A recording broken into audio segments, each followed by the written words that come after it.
Right, hello wine drinking people. Time for more of what I've had to drink yesterday. Our good friends from Ferrari Carano Winery in to see us. This is a winery we know very well. We've had every vintage of their Tresor, starting with 1988, I think, and that's their top-level red blend. With their Chardonnay, I think 30 years now they've been making that, and the first 10 vintages scored 90 points or higher in the Wine Spectator. Always lots of kudos for the press for this winery. I love the fact that they've gone to screw cap almost all of their wines, all their entry-level wines, the Fumé Blanc, the Pinot Grigio, the Chardonnay, and this entry-level Sienna, Malbec, Cabernet Sauvignon blend. And all their wines, I mean, for the money, some of the best values you will find in the world of wine. They make a lot of wine. They make about 250,000 cases of wine, 200,000 cases, half of which is the Fumé Blanc, which is their money maker there. But all the wines are good. Like I said, we started out with Pinot Grigio, which is relatively new to the lineup. This is 100% varietal, and their wines are almost 100% estate grown also. Maybe 5% of the fruit they buy from people that they've been, buying fruit from with long-term contracts for a long time. They used to have a white maker for the red and for the white, but Sarah Keeter is now responsible for both the white and the red program. Of course, she's got some help there with 200,000 cases. You got a few assistant winemakers on hand.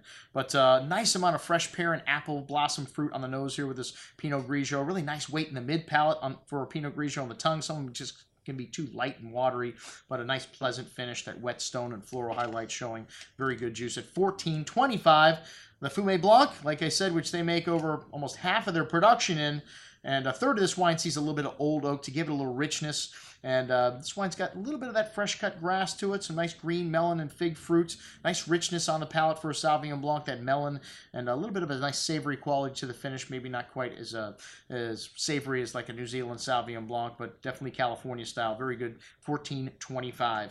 And the 13 Chardonnay from Sonoma, a third of the grape sees new oak here, so you get a little bit of that spice, but they've dialed down the oak. Almost everyone has in California. This wine's got some nice vanilla and nutmeg, but a lot more fruit, the peach and apple, lemon drop candy, a good amount of that ripe fruit showing on the palate with the texture of kind of whole milk, nice creaminess there, and that tongue-tingly lemon citrus on the finish, along with a little bit of that oak spice. Really well-balanced Chardonnay at $20.25. And then a new wine to the lineup, the Pinot Noir from Anderson Valley. 2008, they bought 90 acres in Anderson Valley, and half of it's planned to Pinot Noir today, and that's where the fruit's coming from for this wine. They have done Pinot Noirs in the past, but this label is new for them. So good amount of dark raspberry, dark cherry fruit. The Pinots from Anderson Valley tend to be a little heartier, some dark spices, some earthy notes, some leather. Really nice richness on the tongue here, smooth, silky tannins, and a little bit of a little bit dry at the end, but some nice acidity, nice balance here. Really excellent example of Alexander Valley Pinot for $25.50. Then the Sienna. This has been a little workhorse for us here, and for $15 or whatever, we've had it on sale. Just an incredible value. Sangiovese Malbec with a little bit of Cabernet Sauvignon and Petit Syrah in this blend. Kind of a riper style of Tuscan Sangiovese here. They add some Hungarian oak to give it a little bit of that baking spice kind of character to the red berry fruit. Very forward and seductive. This wine's got a lot of juicy fruit on the palate.